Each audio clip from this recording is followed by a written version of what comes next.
तो दोस्तों, बात करते हैं एक और महत्वपूर्ण प्रश्न की।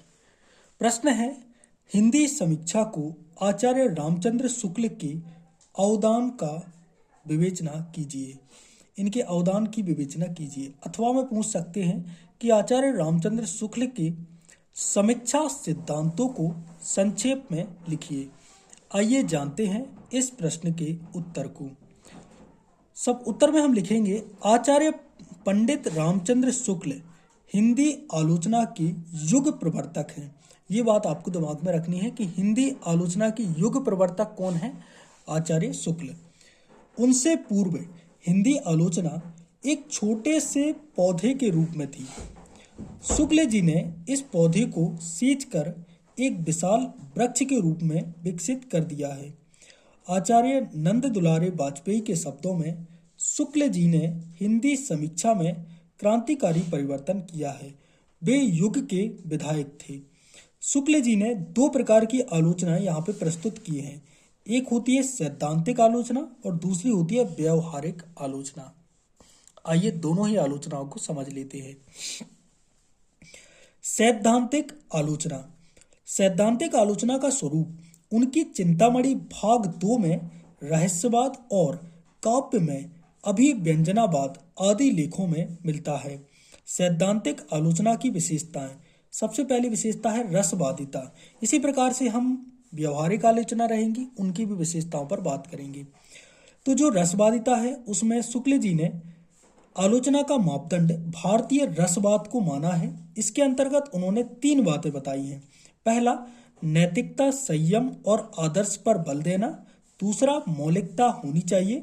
और तीसरी है आलोचना का पूर्ण उपयुक्त मानदंड है, मापदंड है, वह स्वीकार करना चाहिए। शुक्ल जी ने भाव, विभाव, अनुभाव और संचारी भाव में अपने विचार स्पष्ट किए हैं। वे भाव को प्रत्यक्ष बोध, अनुभूति और वेग युक्त प्रवृत्ति का संश्लिष्ट रूप मानते हैं।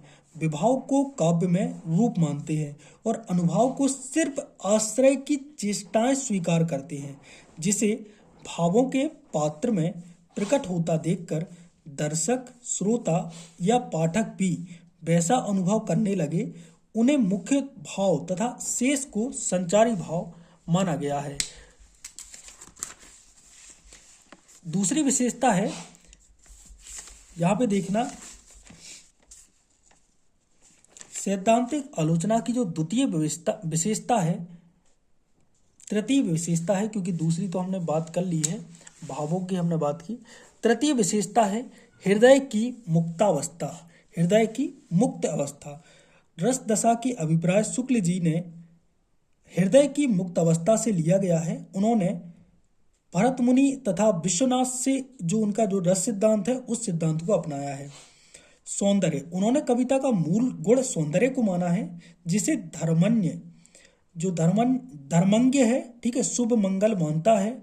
जैसे धर्मज्ञ शुभ मंगल मानता है, शुक्ल जी ने उसे सुंदर मानते हैं, ठीक है। साधारणीकरण। जब किसी भाव का कोई विषय इस रूप में लाया जाता है कि वह सबके उसी भाव का आलंबन हो सके, तब तक उसे रस उत्पन्न करने की पूर्ण शक्ति नहीं आती है। इसी शक्ति को लाया जाना साधारणीकरण कहलाता है। बात करते हैं प्रकृति के संबंध में। तो प्रकृति के सभी रूपों का चित्रण मार्मिक रूप से होना चाहिए। प्रबंध काव्य के संबंध में शुक्ल जी के मत। शुक्ल जी ने विविध काव्य रूपों में प्रबंध काव्य को महत्व दिया है, क्योंकि उसमें जो समग्र जीवन है उसके बाह्य रूप एवं सूक्ष्म अनुभूतियों का चित्रण कुशलता से होता है। इसलिए सूर और यानी कि सूरदास और कबीरदास की तुलना में तुलसी और जायसी को उन्होंने ज्यादा महत्व दिया है। भाषा पर शुक्ल जी के अनुसार काव्य की भाषा में 4 बातों का होना आवश्यक है। पहला, लाक्षणिकता। दूसरा, रूप व्यवहार सूचक शब्दों का प्रयोग।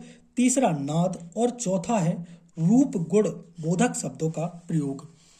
अलंकार एवं छंद।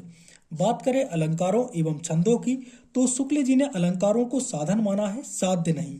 ये बात आपको दिमाग में रखनी है। शुक्ल जी ने अलंकारों को साधन तो माना है लेकिन साध्य नहीं माना है। छंद को तो वे नाद सौंदर्य में सहायक मानते हैं।